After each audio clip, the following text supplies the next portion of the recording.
This is Upwell, a new podcast from Only.one, featuring entrepreneurs, advocates, and leaders working to protect and restore the ocean and the planet. And I'm your host, Aaron Kinnery. Today we have Sam Teicher, the founder and chief reef officer of Vita and the winner of the Earthshot Prize. Sam and his team are building models to scale the restoration of coral reefs, which are critical to the health of the ocean. Let's dive in.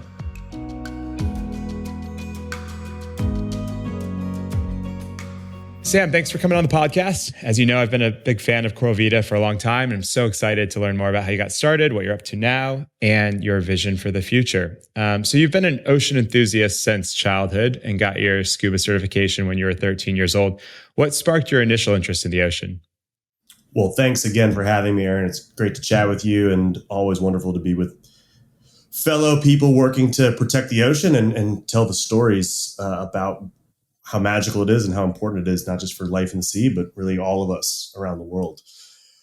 Why did I first fall in love with the ocean? What got me excited?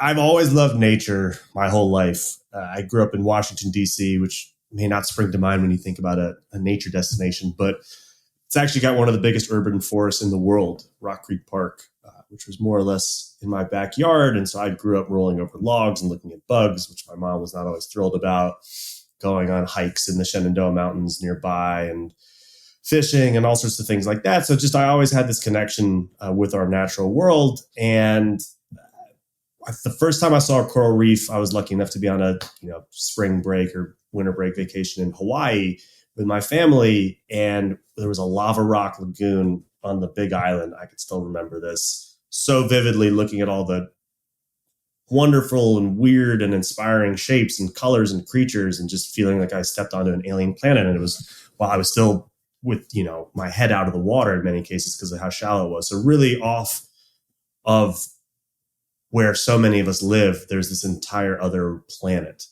underwater. And it's just something that I was always drawn towards. And as soon as I was old enough, my parents got me scuba certification, as you mentioned, same with my brother.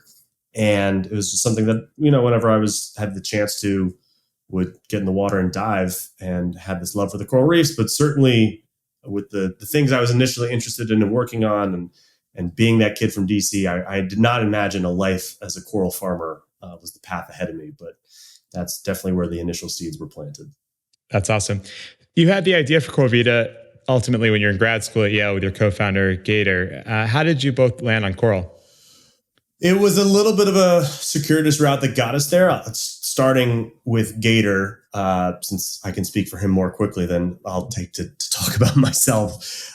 He had more of a background in environmental science and in academia, and he always has had this belief in trying to help bring about a better harmony between people and nature. And when he came to grad school, which is where we became friends, where we met, and as you said, ultimately started Vita, he was more in that academia path, but felt that he was seeing a future where he effectively was writing the obituary for the planet and really wanted to do more, be more active, and always had a bit of an entrepreneurial streak since starting up tutoring prep programs while he was in high school. I came more from the policy and NGO space. I had the opportunity while I was in grad school to intern at the White House, at the Council of Environmental Quality, working on climate adaptation and preparedness. I was a fellow for an organization called the Global Island Partnership, which is a coalition of island nation governments and other partners fighting for resilient island communities. And I had a gap year between college and grad school where I went out to the island nation of Mauritius in the Indian Ocean, where I was working for my buddy Vedant's NGO called Eli Africa. So Vedant was a classmate from college. He is Mauritian, and he had started up this organization to provide education for free for at-risk kids, but had really always himself had a connection with nature. And I was looking for opportunities in my gap year to do something, educational and hopefully fun. And there was desk jobs in DC, and Vedant reached out and said, look, I'd love for you to sub the environmental branch to my NGO. And I was like, yeah, I think a tropical island for a year sounds a lot better than your classic sort of Washington environmental job. So I went out to Mauritius, which was truly amazing, and did some reforestation and mangrove restoration projects, created an environmental curriculum for our students, but then in partnership with the Mauritius Oceanography Institute and with funding from the United Nations, got a small scale, traditional ocean-based coral nursery going.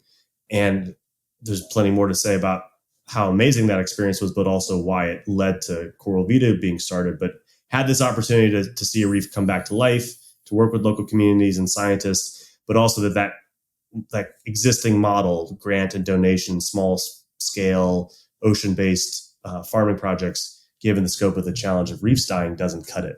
And to bring it back to your original question, why corals? Together with this personal love that I have and Gator has growing up himself in San Diego by the ocean, really in the ocean for him, and my lifelong love of scuba diving, this is a ecosystem, coral reefs, that really matter to us and also really matter. And not just for life in the ocean. 25% of all marine life depends on coral reefs, despite the fact they take up 1% of the sea, less than 1% of the seafloor. But they matter to people. There's 1 billion people, it's estimated, that rely on coral reefs in over 100 countries and territories. Latest estimates are that they generate $2.7 trillion annually through tourism and coastal protection and fisheries. But half the world's coral reefs are already dead.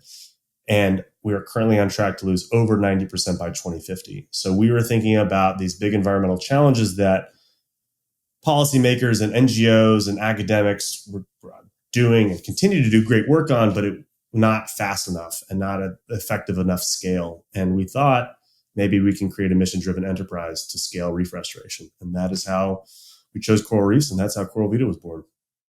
And I do have to agree, working in Mauritius sounds much more interesting than spending a summer or so in DC. What's the mission of Coral Vita? Coral Vita grows resilient corals to restore dying and damaged reefs. And that's the one-liner, at least. I can keep going if you want. Keep going. Yeah. Well, how are you doing this? So I'll lead by saying that the best thing to do for coral reefs is to stop killing them.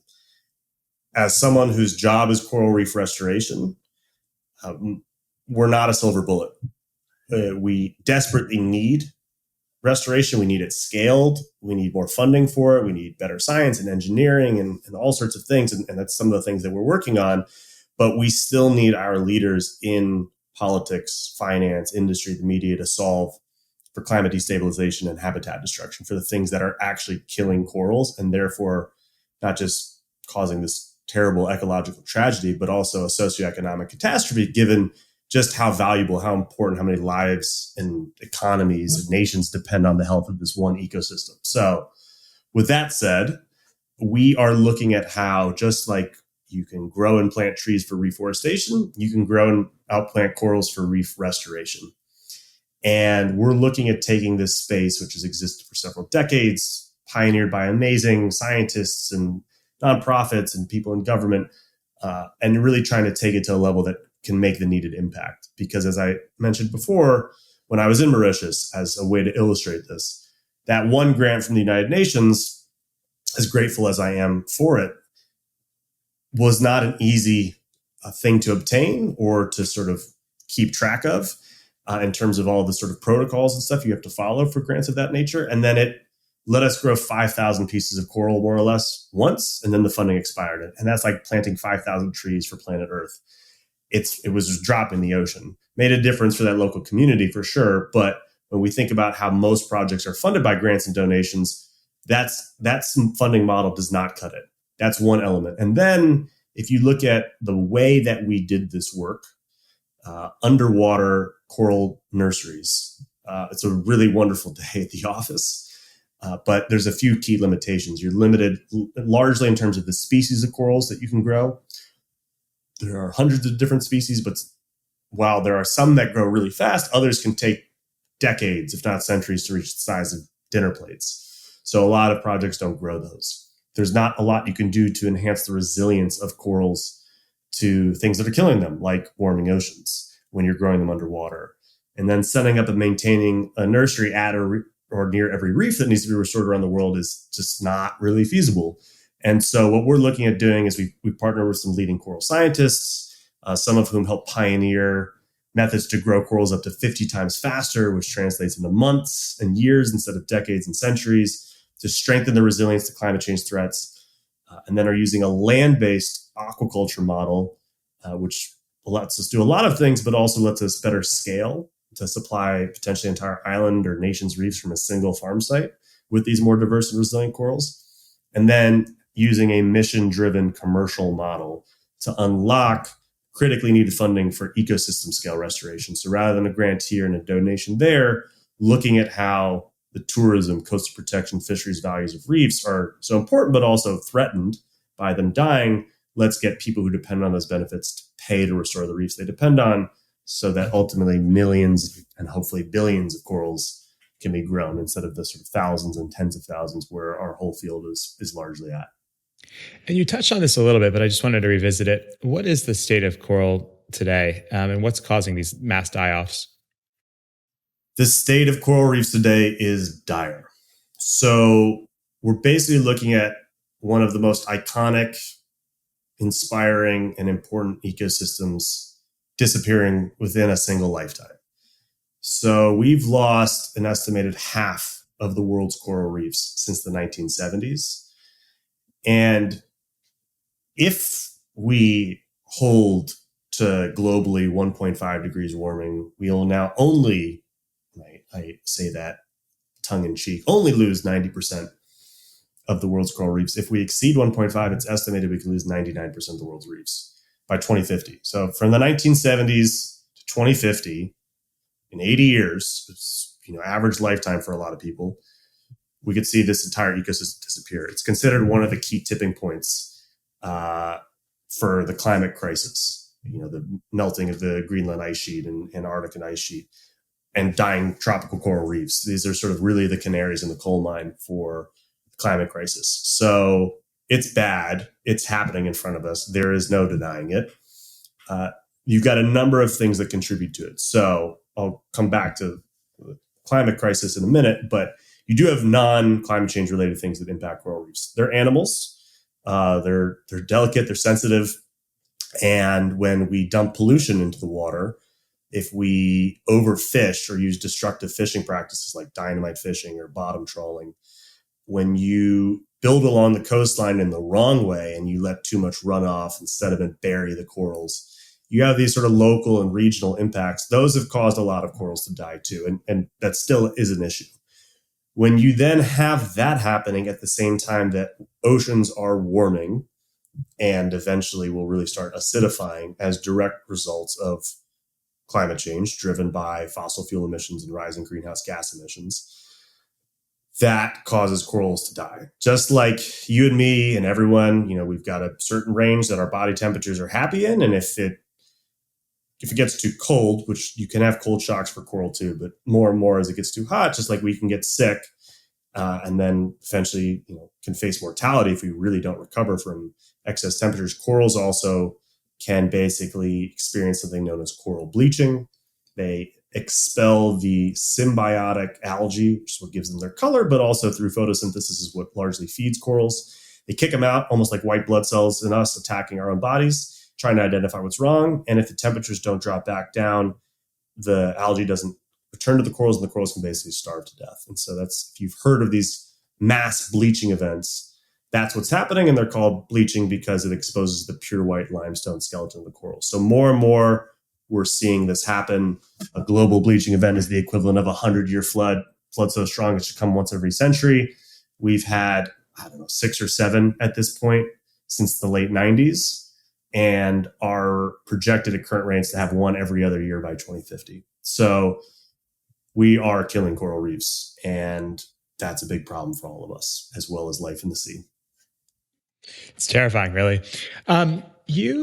A session that you and I were both at during UN Climate Week, the moderator had a comment about how we needed blended intellectual and financial capital. And so the blended intellectual capital, of course, being a wide variety of folks working together, from advocacy to entrepreneurs to policymakers. And you with Coral Vita have really embraced also, I would say, blended financial capital. Can you talk a little bit about that and the wide range of stakeholders that you've included in your model for scaling? Sure. So I'll lead by bringing up one key point, since it's way too often mentioned by a lot of folks about why we shouldn't act on climate. It's too expensive. right? It's going to cost too much to make all these changes to our energy infrastructure and to building codes and to habitat protection and this, that, and the other. The fact of the matter is, putting aside just how much value we derive from healthy ecosystems and a stable climate, the cost of inaction is significantly higher than the cost of acting now, not to mention all the other incredible benefits it could yield by protecting the ecosystems that take care of us all. So when we look at the amount of money also that exists in the world, particularly the financial institutions that direct the flow of capital, investors and governments, if there's a will, there is a way. And what I think we're most up against is a lack of willpower and great PR by the other side. And so there's this real role, I think, for money to play when it comes to reshaping how we actually start valuing, protecting, preserving nature and dealing with the climate crisis. So from that lens, I didn't grow up thinking I was going to be a coral farmer. I didn't think I was going to be an entrepreneur. It's frankly ridiculous. I even had to start Coral Vita and to do it as a business. But this is the world we live in, where often money does make the world go round. So we're trying to tap into the real as well as intellectual frameworks that exist, that if you can offer a solution that is impactful and also financially sustainable, it can actually hopefully drive much more impact. So we're looking again at how through tourism and coastal protection and fisheries, reefs are really valuable. Again, as one example, it's estimated that a healthy coral reef reduces wave energy by 97%. That's saving lives during hurricanes. That's protecting infrastructure, helping fight shoreline erosion. So there's a lot of money on top of other things that are tied up in that.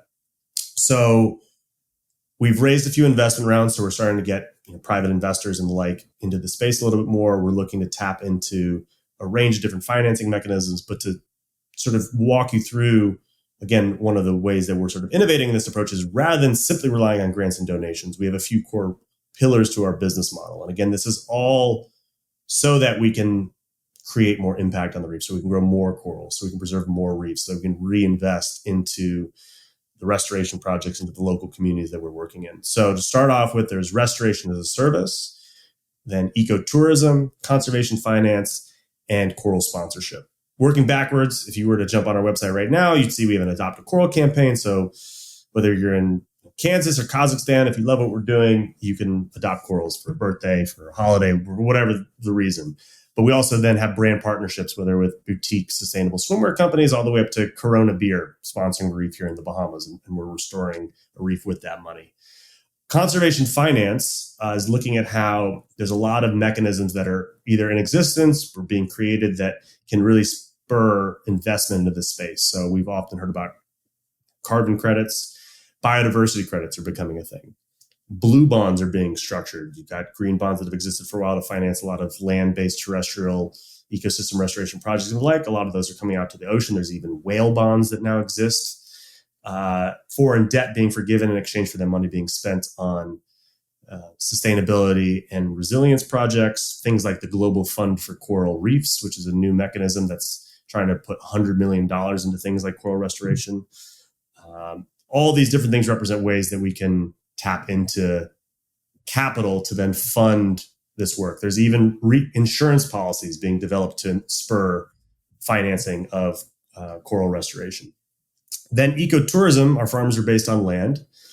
As I mentioned before, in addition to the other benefits that gives us for growing more diverse and resilient coral at scale, we use the farms both as education centers for local communities, for students, for fishermen. It's a really key part of our model is to build capacity in the areas we work, since these aren't the reefs I grew up alongside or depend upon.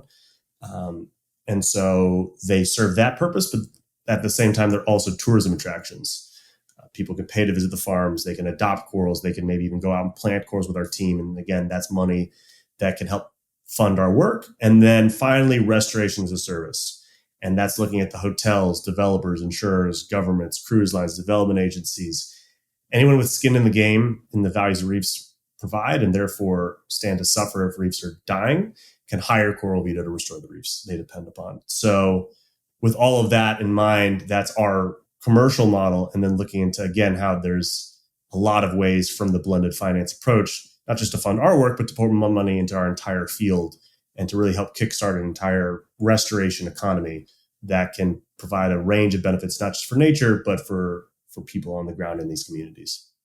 And to talk about the communities, you launched your first pilot farm in Freeport in 2019.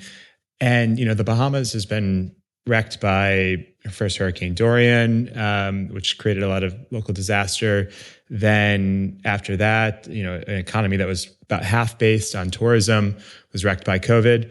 How is the community doing, and how are you engaging the community in your work? It's an important question. It's really everyone who works in every space, but in particular the environment, it's essential to integrate the local community as much as possible and to really empower them. And that's really core to who we are and what we're doing. The community itself is definitely still recovering from Dorian. I mean, this is the strongest storm to ever hit the Bahamas in recorded history. I was here for it. 225-mile-an-hour winds and 23-foot storm surges are no joke, as people in Florida can attest to with the recent devastation from Hurricane Ian, particularly when it lasted for 2 days here in Grand Bahama and devastated nearby Abaco. And as you alluded to, that storm came September 2019, and a lot of people definitely had not gotten their lives back together, but at least in part were starting to come March 2020 and COVID happened. So this is a place that's really been hurting for the past few years. But it's also an incredibly resilient place. Bahamians are incredibly strong, welcoming, determined people, and this is their home. They have no choice but to rebuild and to innovate and to keep figuring out how to survive and thrive and be prosperous and happy in a changing world. And so that's where, again, we play a small role, not in terms of just only the reefs that we're restoring, that again are helping sustain the fisheries, that are acting as a tourism draw that powers so much of the economy, that protect coastlines from storms. But then more than half of our staff at this point is Bahamian, and that'll continue to grow.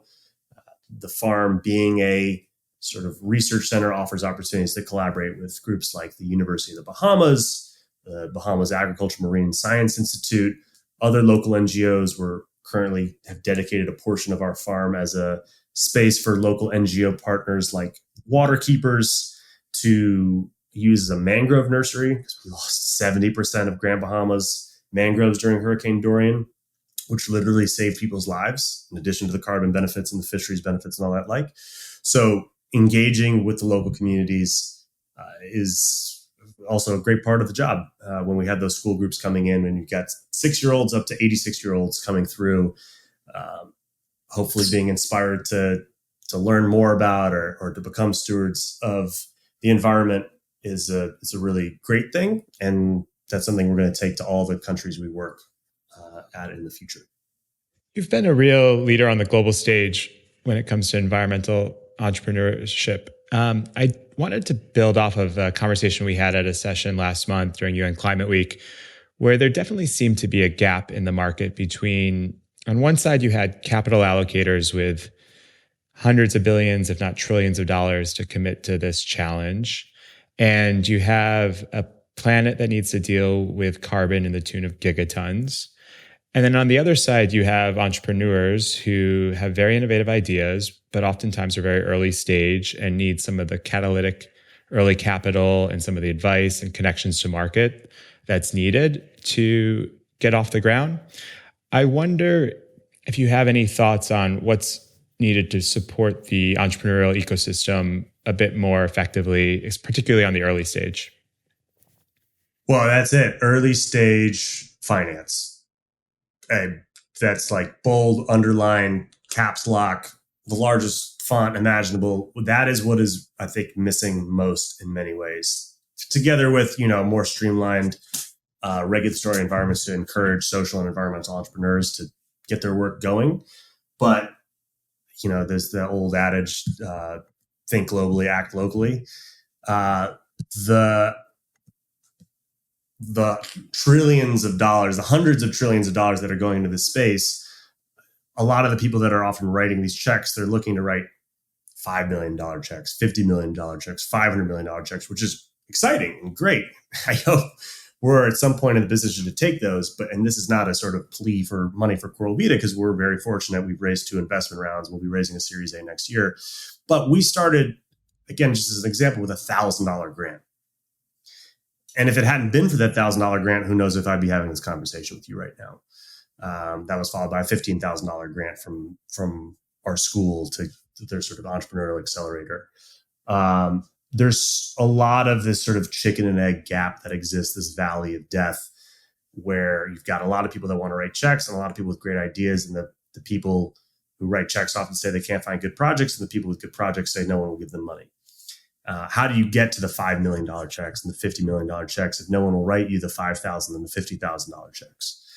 I appreciate for a lot of funders, there's a bandwidth issue, this, that, and the other, but that doesn't matter. This is something where people who have access to capital have got to start willing to be taking risks and deploying capital more rapidly at smaller scales so that we can spur so much more early stage entrepreneurship, fund community-based projects, support those innovators and entrepreneurs, be more patient with the capital, look at the sort of 10 to 15 year turnarounds. I mean, I'm loath to ever really consider someone an impact investor because I don't even know what that means at this point, because it seems like there's a lot of people that are venture capitalists who care, which is great, but not everything is a 5 to 7 year return with hockey stick growth. If we want to see a lot of the solutions that people purport to care about and want to see, it's got to be more patient, it's got to be slower growth, and it's got to be more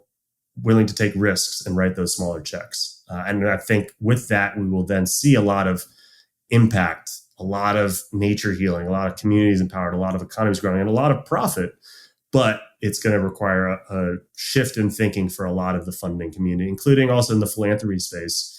I think people also need to be willing to, for the nonprofits and NGOs who also are doing great work and need funding, people got to be willing to spend more money on overhead, because there's a lot of folks that are getting burnt out, or you're not able to recruit or retain the best talent because everyone wants to see their money go towards metrics and impact. But if you can't have the best people doing that kind of work, then you're not really going to see those results either. So the whole world of capital, I think, needs to have a rethink in terms of how we can really start achieving these goals. And a big part of that starts with recalibrating funding allocations for early stage projects and entrepreneurs. And last year, you won the first ever Earthshot Prize, and that was founded by Prince William as a global challenge to identify, accelerate, and scale solutions to environmental challenges. How has winning that prize helped to accelerate your work? It's been huge. I'm incredibly honored and grateful and excited. And actually, the day we're talking right now is the 1-year anniversary of us winning. I still can't believe that we've won, to be honest. It really is special and a testament to our team at Coral Vita. But really also we feel it's a win for the whole coral restoration community because, again, this is not something we started on our own. There's a lot of people that blaze the trail and continue doing amazing work, including NGOs and scientists and the like. And so to have this spotlight shown on the whole field, to have taken Prince William and Princess Kate out to actually plant corals and have that documented, and hopefully it'll be shown at some time soon.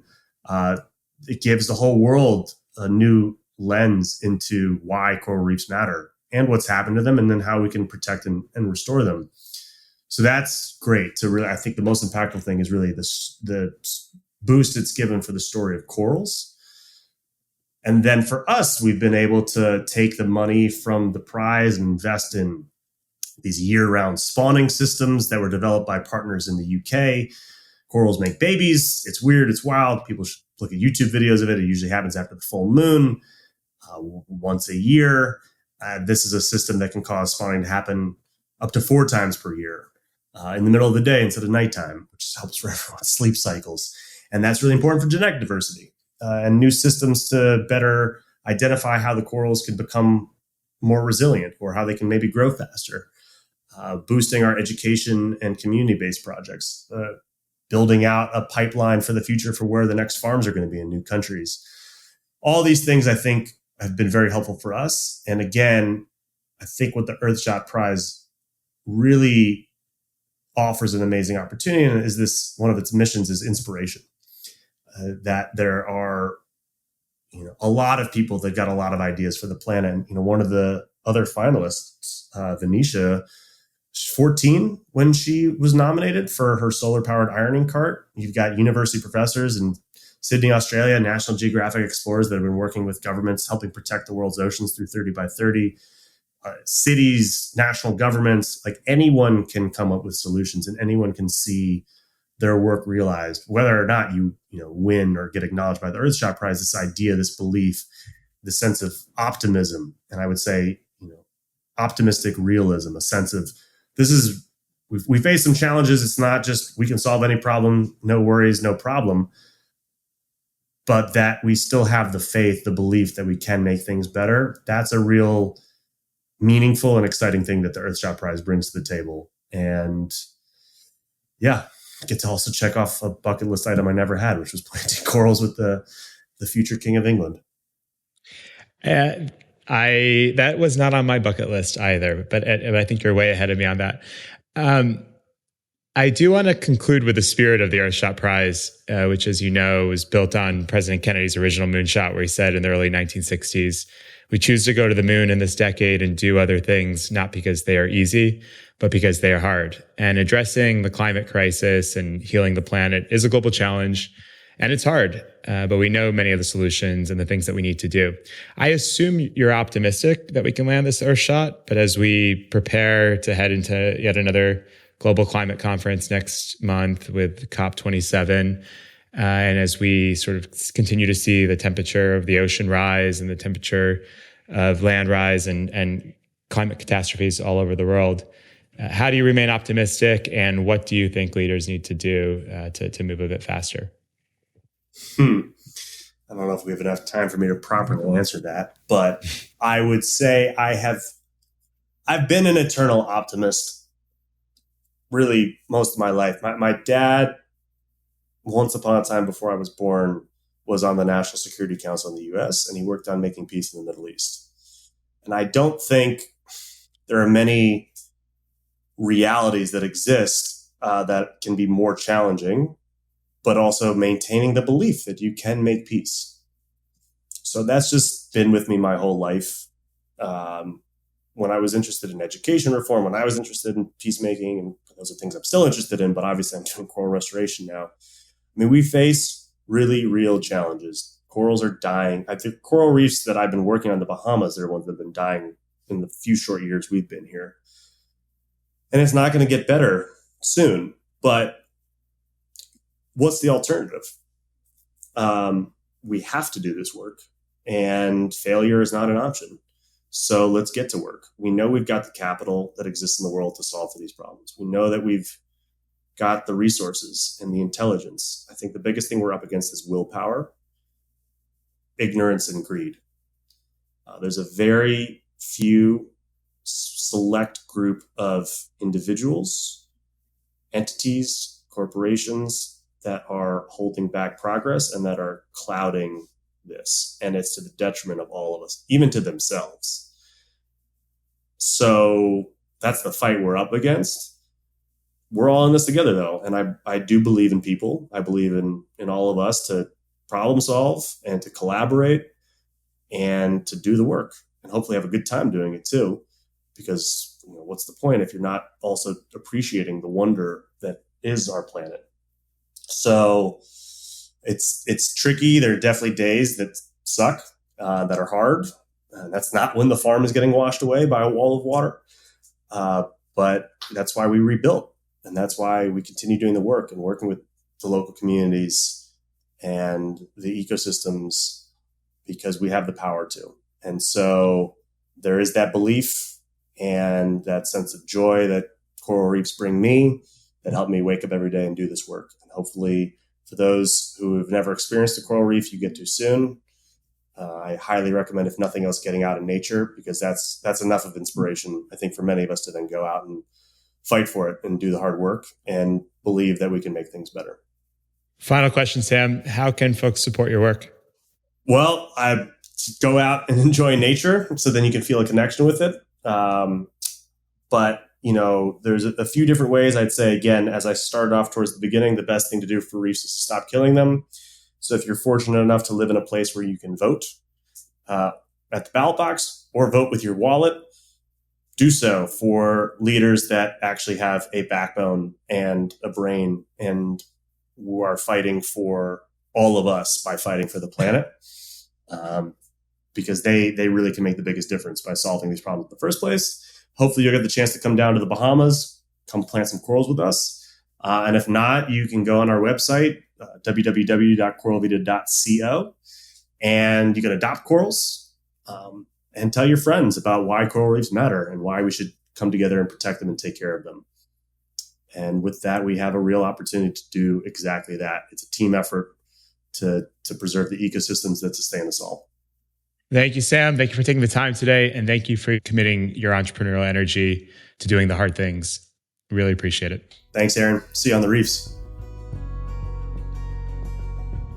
Thanks so much, Sam, for sharing your journey building Coral Vita and ways we can all support these vital marine ecosystems. I'll leave links to where you can adopt a coral with Coral Vita in the show notes, which you can find at only.one/Upwell. Once again, that's only.one/Upwell. This week's episode was engineered by Jake Bowles, and our cover art was designed by Joanna Marcus at Only.one. Make sure you subscribe to the show wherever you listen to podcasts, and start your journey to help save the ocean and fix the climate today at only.one. For as little as $9, you can start planting coral and mangroves and removing plastics and carbon. Again, that's www.only.one.